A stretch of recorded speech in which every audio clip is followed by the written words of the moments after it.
Jadi hari ini kita akan membahas salah satu topik penting di dalam mendiagnosa kasus-kasus neurologi. Seperti kita tahu bahwa mendiagnosa kasus-kasus neurologi tidak mudah. Dan salah satu yang paling penting dari faktor-faktor yang bisa mendiagnosa kasus neurologi adalah anamnesa. Nah, dalam kasus neurologi, anamnesa demikian pentingnya sampai ada beberapa kasus dalam neurologi yang diagnosanya tidak ditentukan oleh pemeriksaan fisik, bahkan bukan oleh pemeriksaan penunjang sekalipun. Ada kasus misalnya begini, migrain misalnya, sakit kepala migrain. Sakit migrain itu tidak tergantung dari pemeriksaan penunjang. Tidak ada MRI bisa mendiagnosa pasti migrain. Tidak ada pemeriksaan fisik yang bisa mendiagnosa pasti migrain, atau ada pemeriksaan neurologi khusus misalnya yang bisa mendiagnosa migrain. Demikian juga misalnya kasus epilepsi grand mal misalnya.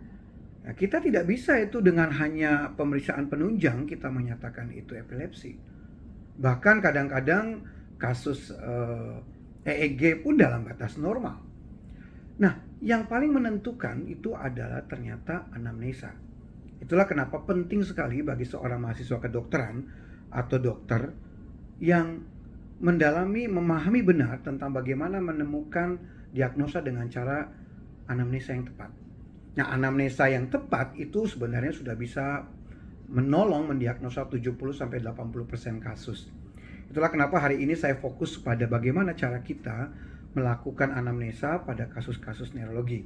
Sekali lagi penting untuk diingat bahwa menguasai anamnesa itu harus didasari dengan pemahaman tentang anatomi juga, anatomi neurologi, dan kita juga harus menguasai kasus-kasus neurologi.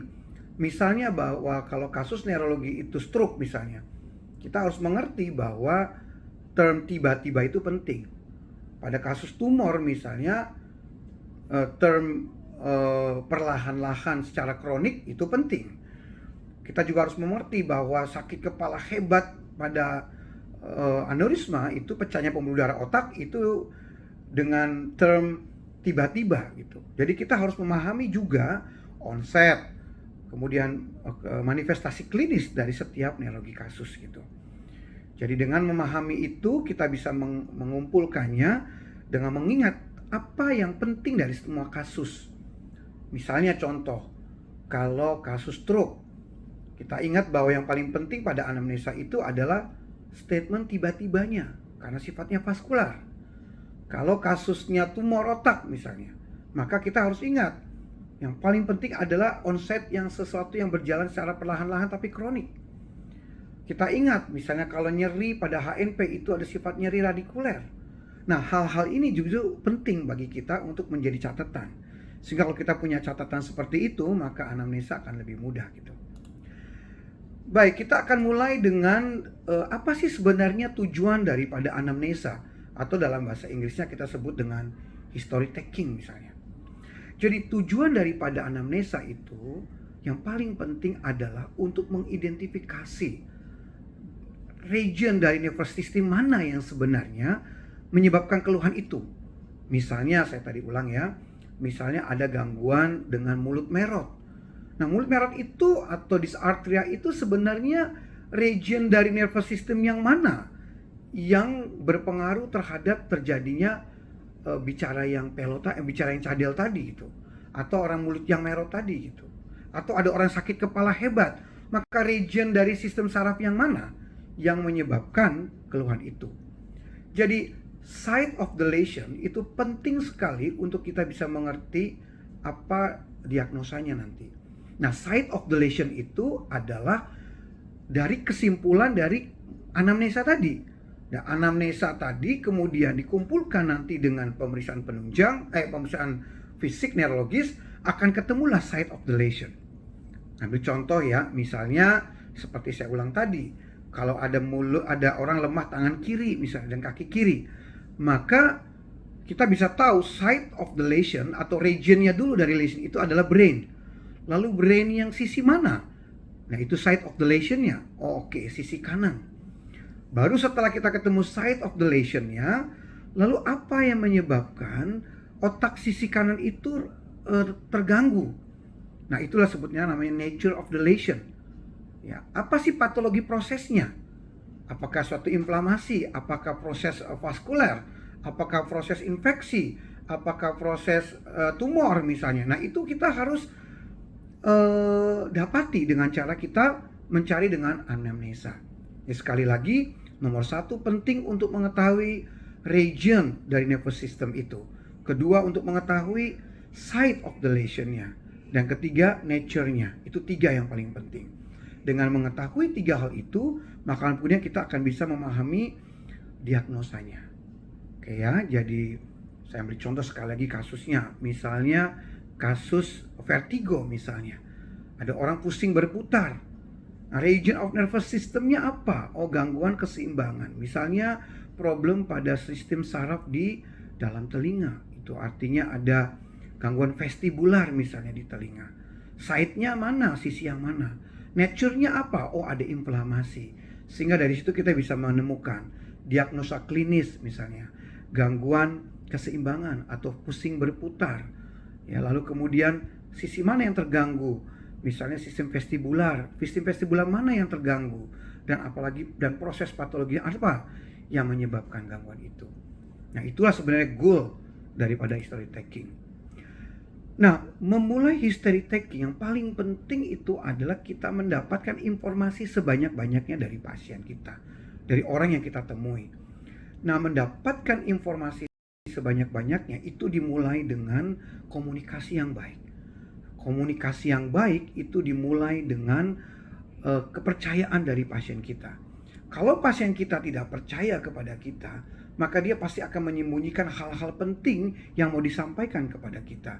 Misalnya contoh, dia tidak menyebutkan misalnya bahwa dia malu, bahwa dia ada mules misalnya atau mual. Padahal poin mual itu penting bagi kita untuk membantu mendiagnosa.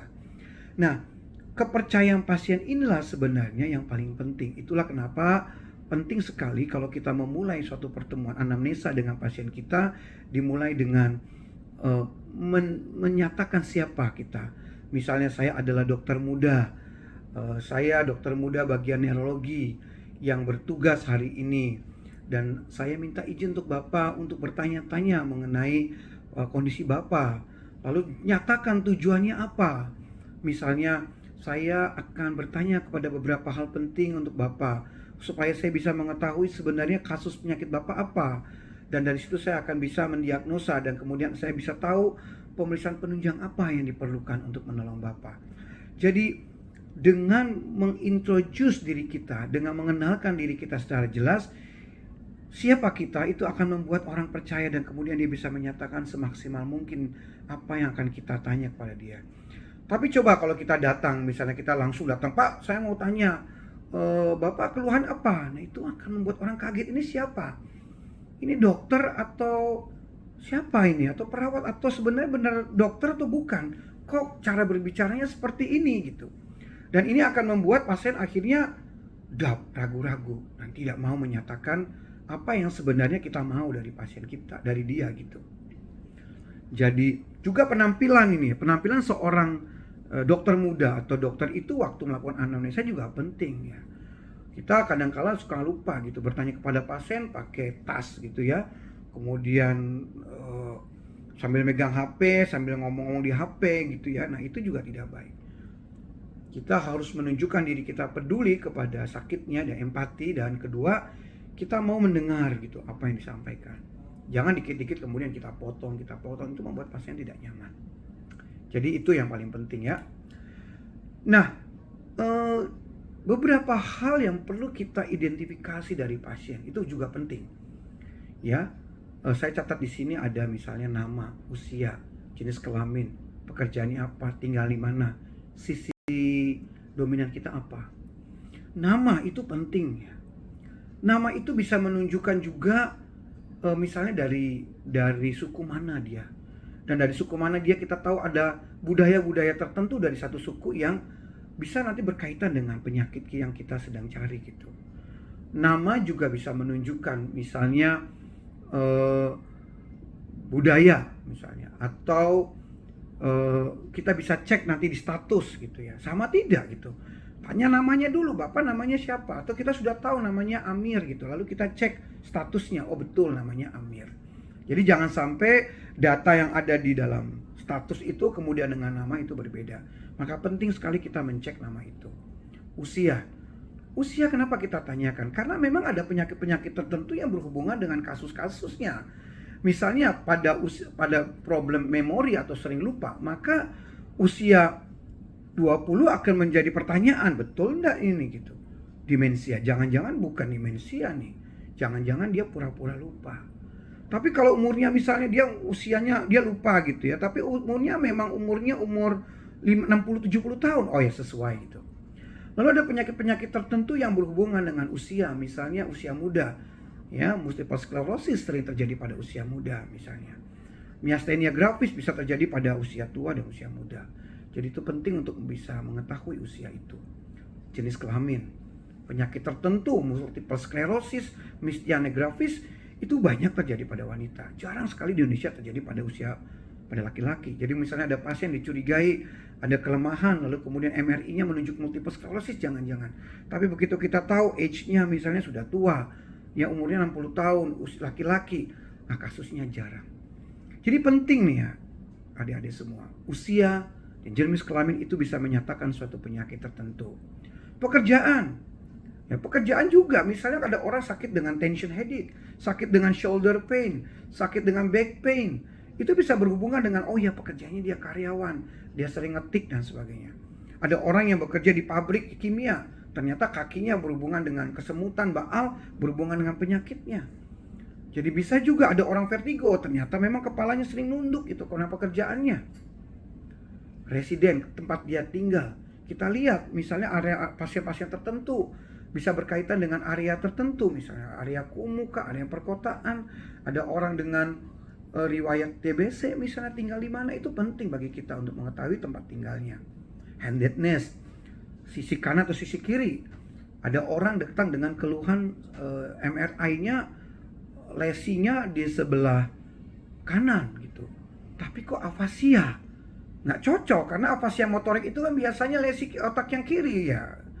Tapi ternyata setelah ditanya, oh ternyata dia handedness-nya adalah tangan kiri, wajar saja. Ya, bahwa ternyata kalau orang yang tangan kiri dominan otaknya itu adalah kanan, tetapi kalau orang yang kanan domainnya kiri gitu. Oh dia afasia, ya kan? Tapi kenapa tangannya kiri? Oh ternyata handedness-nya berbeda gitu. Jadi penting juga kita tanyakan hal-hal seperti itu. Oke, jadi kita sudah mengerti ya dari pendahuluan bahwa apa yang sikap kita yang kita lakukan pada pemeriksaan pasien, dan kita juga tahu bahwa apa yang harus kita tanya pertama kali. Kita cek dulu kondisi daripada pasien, kita cek dulu kemudian identitas pasien. Nah, dalam anamnesa atau history taking itu ada 4 hal yang perlu kita perhatikan, yang perlu kita nanti akan tanya. Yang pertama itu adalah presenting complaint atau anamnesa saat ini, yang termasuk dalamnya adalah keluhan itu gitu. Jadi anamnesa itu penting sekali, keluhan utama atau kondisi saat ini gitu ya. Yang kedua adalah riwayat yang lalu, penyakit yang lalu, apakah pernah operasi apa tidak. Lalu ada personal history, ada khusus nggak, misalnya kita kebiasaan merokok dan sebagainya. Dan riwayat penyakit keluarga. Nah, yang pertama, bagaimana caranya kita bisa memahami diagnosa pasien dimulai dari anamnesa, presenting complaint, keluhan saat ini. Nah, keluhan saat ini tuh sering sekali disalah mengerti. Orang sudah bercerita keluhan saat ini, tetapi kemudian terlalu mundur sampai waktu anamnesa sampai ke belakang. Penting sekali dipahami bahwa anamnesa untuk riwayat penyakit sekarang ini dengan penyakit dahulu itu ada jeda begini. Saya sakit kepala. Sakit kepalanya ternyata sudah hilang 5 hari yang lalu. Dan baru kemudian 1 hari yang lalu itu saya sakit kepala lagi. Nah, presenting complaint, nyeri kepala yang dihitung sebagai anamnesa pada riwayat penyakit sekarang adalah yang 1 hari itu. Kecuali tidak ada berhenti sama sekali, mulai 7 hari yang lalu sakit kepala terus gitu ya, bahkan makin memberat, maka presenting complaint-nya adalah mulai 7 hari yang lalu. Ada orang sakit kepalanya sejak dulu gitu, sejak 1 tahun tuh hilang, timbul terus, tidak pernah ada episode baik. Nah berarti sakit kepala dimulai dari dulu, dari 1 tahun yang lalu gitu. Jadi problem yang ditanyakan kepada pasien, problem apa yang dirasakan saat ini yang membawa pasien datang ke rumah sakit. Jadi itu penting sekali gitu. Yang membawa pasien datang ke rumah sakit saat ini. Ya, what the problem? Reasonnya apa? Saya ngambil contoh ya, ada pasien datang dengan keluhan stroke misalnya. Dia tangannya lemah sudah 7 hari yang lalu gitu. Kenapa dia baru datang 1 hari yang lalu gitu, waktu mulutnya merot gitu. Nah, keluhan utamanya apa? Keluhan utamanya bukan 7 hari lemah.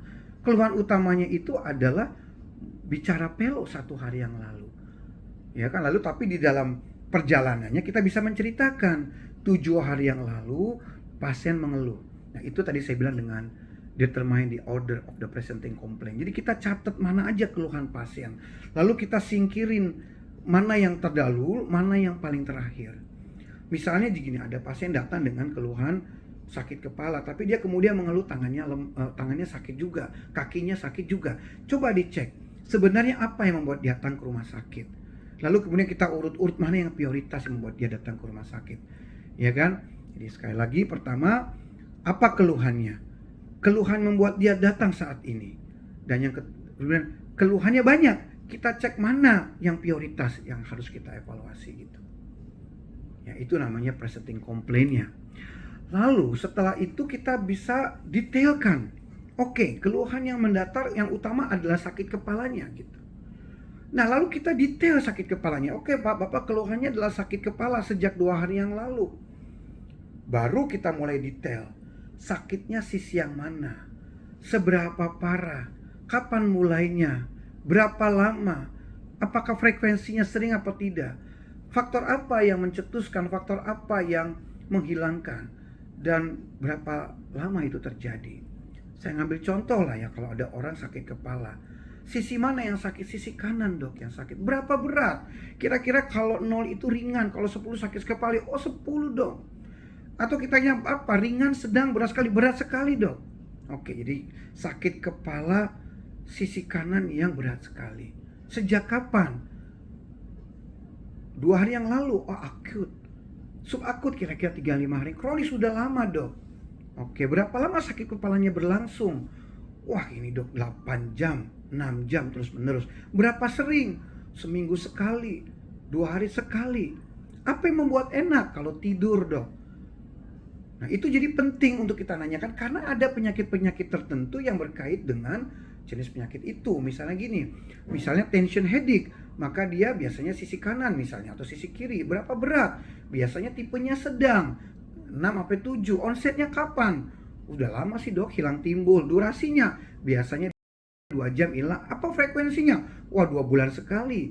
Apa precipitatingnya? Kalau tidur saya hilang, Dok. Lagi emosi saya muncul. Itu ciri-ciri bagaimana kita bisa secara detail mengetahui kondisi sakitnya itu.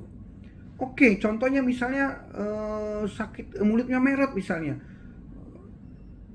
Onsetnya kapan? Tidak perlu site-nya. Kalau bicara pelot tidak perlu site-nya. Severity tidak perlu onset-nya saja. Ya kan, tidak perlu frekuensi, tapi time of occurrence-nya. Vertigo, perlu itu severity-nya, perlu onset-nya, perlu duration-nya. Ada yang kelemahan tidak perlu site-nya, severity-nya, tapi onset-nya perlu. Ya, jadi kita lihat bahwa ada penyakit-penyakit yang tidak perlu secara detail, tetapi ada yang perlu dengan detail gitu. Nah, sekali lagi. Jadi, waktu kita beranamnesa tadi, waktu kita bertanya tentang onset, waktu kita bertanya tentang site-nya dan sebagainya, sebenarnya di dalam benak kita sedang mengklasifikasikan kasus-kasus yang datang itu dengan sebagai diferensial diagnosa. Jadi waktu kita menganamnesa dari awal sampai akhir itu, di dalam benak kita sedang menyingkirkan ini kasusnya kasus vaskular kah, vaskular infeksi kah, atau traumatik kah, atau metabolik. Sebagai contoh misalnya, ada orang datang dengan keluhan mulut merot. Perhatikan ya, bicara cadel. Nah, bicara cadel ini penyebabnya apa? Oke, site of the lesion-nya ini kemungkinan dari otak. Ya, jadi lesinya adalah di otak kanan. Udah jelas lah berarti hemisfer kanan ya. Tapi apa sebenarnya naturnya? Patologisnya apa? Nah, kita bisa mengetahui dari kalimat tadi, vitamin D misalnya. Apakah vaskular, apakah infeksius, apakah traumatik. Bagaimana caranya? Oh mudah. Kalau vaskular biasanya tiba-tiba, maka pertanyaan kita adalah, Pak, Ibu, mulutnya itu bicaranya cadel itu kapan? Oh tiba-tiba dok, waktu bangun tidur. Oh oke, kalau tiba-tiba tuh kemungkinannya cuma dua, vaskular apa traumatik. Oh enggak dok, itu waktu badannya panas. Oh ada infeksius, berarti jangan-jangan ada proses infeksi otak, ini waktu panas. Oh enggak dok, waktu itu saya gulanya sedang tinggi. Oh jangan-jangan metabolik. Oh enggak dok, sudah lama sekali. Oh jangan-jangan neoplasma. Nah jadi dengan cara onset saja, kita bertanya onset, kita sudah bisa menyingkirkan banyak kasus. Ya, vaskuler kah, infeksius kah, traumatika dan sebagainya. Saya ambil contoh ya, beberapa kasus di depan ini. Beberapa kasus yang sering komplain datang ke rumah sakit itu untuk bagian neurologi itu adalah ada misalnya paling banyak sakit kepala, itu paling sering itu. Jadi orang datang ke poliklinik atau UGD dengan keluhan sakit kepala itu paling banyak. Nomor 2 adalah kejang, yang ketiga vertigo, yang keempat gangguan sensori, yang kelima adalah motor disorder atau kelemahan. Nah, maksud saya adalah waktu kita nanti datang dengan headache itu, maka kita harus mengetahui nih headache-nya ini di mana site of the lesion-nya, lalu apa patologi prosesnya. Nah, itu caranya. Nah, kita belajar ya. Kita mulai sekarang dengan headache, sakit kepala. Jadi waktu kita menganamnesa sakit kepala, orang atau sakit kepala, yang dipikirkan pertama kali adalah sakit kepalanya ini sebenarnya primary atau secondary gitu. Kalau itu primary berarti kemungkinannya tension headache, mungkin adalah migraine, mungkin adalah cluster. Sedangkan kalau sekunder, jangan-jangan itu tumor otak, misalnya subarachnoid bleeding, ada tumor otak, ada abses otak. Nah, jadi konsepnya adalah waktu menganamnesa sakit kepala, keep in your mind adalah ini primer atau sekunder. Ya kan? Nah, dengan cara tadi ya, dengan cara anamnesa. Contohnya begini. Kalau misalnya kita bicara untuk mengetahui primer atau sekunder, itu adalah bertanya akutnya, onsetnya. Kalau onsetnya akut, biasanya subarachnoid bleeding. Baru kejadian tadi dok sakit kepala seperti dipukul. Itu biasanya subarachnoid bleeding. Atau meningitis, atau glaukoma. Jadi kalau baru pertama kali, ya kan, dan baru sekali ini dan kejadiannya baru, itu kemungkinannya subarachnoid bleeding, kemungkinan akut meningitis atau glaukoma. Dok, akut dok, tapi recurrent, berulang. Dia sakit kepalanya seperti ini, baru 2 hari yang lalu, tapi pernah seminggu yang lalu. Oh, jangan-jangan itu migraine. Itu biasanya adalah primer. Migraine, tension headache, sinusitis, cluster headache biasanya akut, tapi recurrent, berulang. Dok, ada subakut, kira-kira sudah 3-5 hari yang lalu, tapi baru pertama kali. Bisa meningitis, bisa infeksi, bisa abses, bisa ada peningkatan tekanan intrakranial gitu. Atau kronik yang sudah lama, oh jangan-jangan itu suatu neoplasma atau penggunaan obat-obat NSAID. Jadi itu ya, jadi dengan cara headache itu. Nah, setelah kita udah menduga cara onset, kita udah tahu kemungkinan ini satu migraine. Oh jangan-jangan ini tension headache. Kita sudah ada di kepala kita ini. Lalu kita mulai detail dari sakit kepalanya itu. Ya, pertama apa sih yang mau tanya ke dia? Ya misalnya, apakah sakit kepalanya lokal atau keseluruhan? Ya kan, apakah akut atau kronik? Ya kan, seperti tadi saya bilang untuk memastikan tadi. Karakteristiknya apa? Throbbing, seperti ditekan, seperti berdenyut. Ya kan, itu penting sekali kita lakukan gitu ya. Atau ada gejala lain, misalnya demam, atau misalnya ada mulutnya merot, atau ada baru satu kali ini atau terus-terusan. Nah, itu penting sekali. Jadi selain tadi kita udah tahu primer sekunder, caranya dengan mengetahui onset atau juga dengan mengetahui pertanyaan pertama yang tadi saya sebut tadi. Contoh ya, seperti yang saya bilang, kalau saya contoh tadi ya, yang barusan, misalnya kalau kita acute single subarachnoid bleeding itu kan sekunder. Ya, meningitis itu sekunder. Acute recurrent biasanya itu adalah primary misalnya. Ya, contohnya. Nah, berikutnya contoh tentang kejang. Nah, kalau kejang, yang goal dari anamnesa itu yang nomor 1 paling penting kita pastikan ini sebenarnya adalah suatu sinkop atau seizure, kejang atau sinkop. Lalu yang kedua, patternnya. Kejangnya itu apa? Tonik klonik doang, klonik doang, atau tidak ada yang lain. Atau apa ada sekunder yang lain, apa namanya, manifestasi klinis lainnya gitu. Ya, atau ada juga sebenarnya ini sekunder primernya, bukan yang utama gitu kejangnya. Nah, untuk mengetahui itu maka beberapa poin yang perlu kita tanyakan waktu anamnesa itu adalah onsetnya. Ya, baru pertama kali atau sudah berulang, ini penting nih. Kalau orang enggak dok, ini baru kejang yang pertama kali. Oh, kita harus lebih clear, lebih hati-hati kalau kejangnya pertama kali. Misalnya jangan-jangan ini bukan epilepsi, jangan-jangan dia ada penyakit, ada kejang sekunder. Tapi begitu dia bilang udah berulang dok, oh jangan-jangan epilepsi grand mal ini gitu ya, karena dia sudah berulang. Atau misalnya sebenarnya pasien ini punya diabetes, gulanya tinggi sekali, jangan-jangan baru pertama kali. Tapi dia juga cerita, oh gini dok, selalu kalau saya gulanya tinggi sekali, selalu istri saya ini kejang. Nah, itu juga penting. Yang kedua, ininya urut-urutannya. Contoh kalau grand mal itu ada urut-urutannya tuh biasanya. Misalnya tonik klonik, lalu kemudian tidak sadar, lalu mulai bangun. Coba ibu urutan kejangnya anaknya bagaimana? Oh iya tuh pertama dia kaku, lalu kejang kelojotan bu, lalu kemudian nggak sadar. Oh itu berarti grand mal. Atau ada yang kejangnya cuma tangannya doang, kejut. Oh jangan-jangan itu adalah sekunder, itu parsial. Artinya itu sifatnya bukan generalized, tapi parsial. Ya itu penting, nanti juga ditanya tuh vokal atau parsial. Lalu ada aura apa enggak? Gitu, itu penting. Ya, iya apa seperti misalnya seperti melihat sesuatu, mendengar sesuatu. Lalu setelah kejang ada nggak sadar nggak? Ya, nah jadi jadi kita simpulkan, kalau begitu pasien epilepsi, kalau pasien kejang nomor 1 perhatikan. Apakah pertama kali atau kedua kali atau berulang?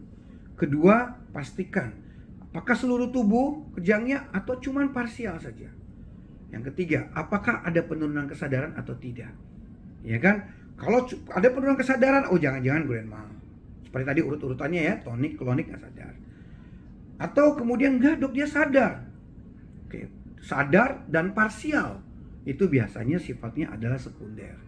Tidak sadar seluruh tubuh, jangan-jangan sifatnya adalah primer atau idiopatik. Itu penting.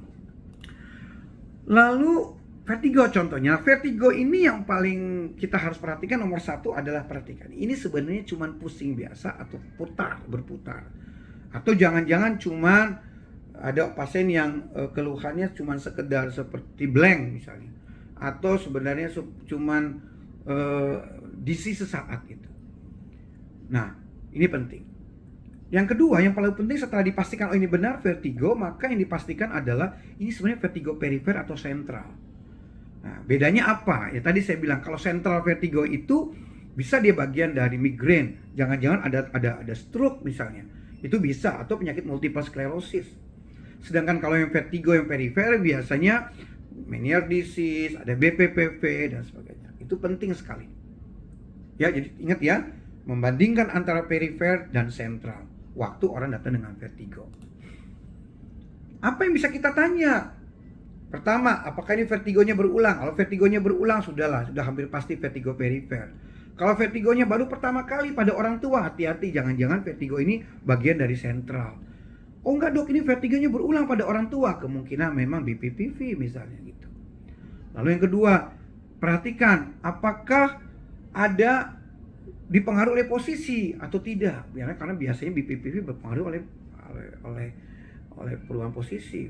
Yang berikutnya ada mual nggak?